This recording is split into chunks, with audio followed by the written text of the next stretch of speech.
Mr. Chair. Colleagues, I wanted to share a little bit of perspective. I know we've talked a great deal about what this means, but I wanted to let you know what it's meant in my life and what that means for me. So I grew up in a black city. My dad was a firefighter, my mom's a social worker, my sister was a Detroit cop for 10 years, but I had great experiences with some police officers. My Little League football coach was a cop. He was actually on the gang squad.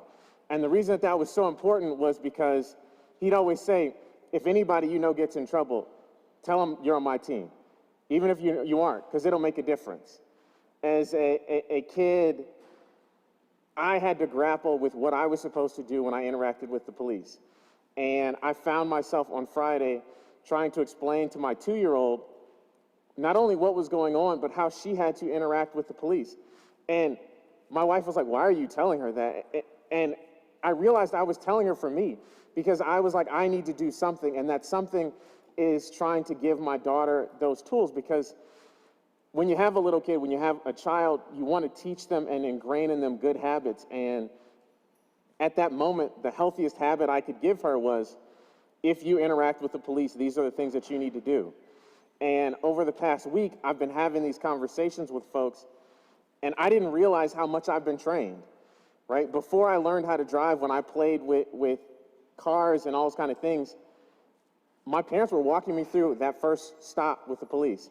That experience where if I got pulled over, I knew immediately to take my wallet out, to put my license and my registration in my front windshield, to put my hands at 10 and 2, because that was what was necessary for me to be safe. And I do it all the time. Like, I don't even think about that reality. But what I wanted to share specifically with you was that moment when I became a threat. That moment where I realized very clearly that the police were not there to protect me, but to protect me from something else. As a high school student, one of my best friends dropped him off after our school won the city championship, dropped him off in a neighborhood not in the city of Detroit, and I got stuck in a ditch because we were on a dirt road. I called him back, he came to help me. And a police car came, and I thought, oh, great. I'm stuck in a ditch, this police officer is going to come help me. That's not what he was there for. He asked me for my ID. He asked me how many times I had been arrested, if I had any warrants, if I had any drugs. And I was like, you know, that's what I expect to have happen. I expect him to ask me those kind of things, and he asked me. And then I was like, but I called the tow truck, they're going to come. Then he called for backup to include the K-9 unit. And then he asked me again if I had drugs, if I had warrants, why I was there. And I was like, I was dropping him off, I'm stuck, I'm waiting on a tow truck. The tow truck arrives and I imagined he was gonna leave. He didn't. He waited till we were on the hitch, and him and the other squad car proceeded to follow us until we were back into the city of Detroit.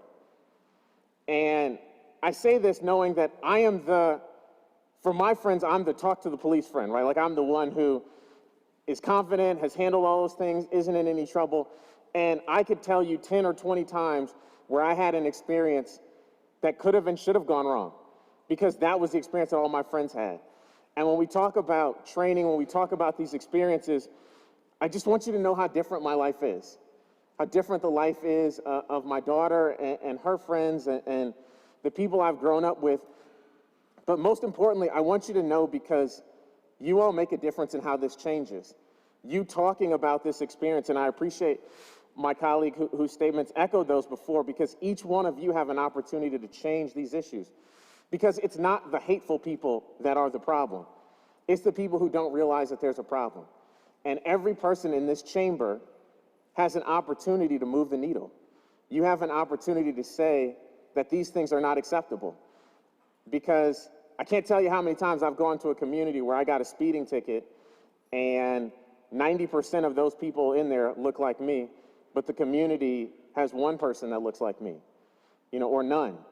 And the judge said, and I tell the judge, hey, this is what happened, I wasn't speeding, you know, whatever. And they're like, yeah, we'll bust it down, but you were speeding. We're going to give you a ticket. And so, colleagues, I just ask you to share in this space and to share that.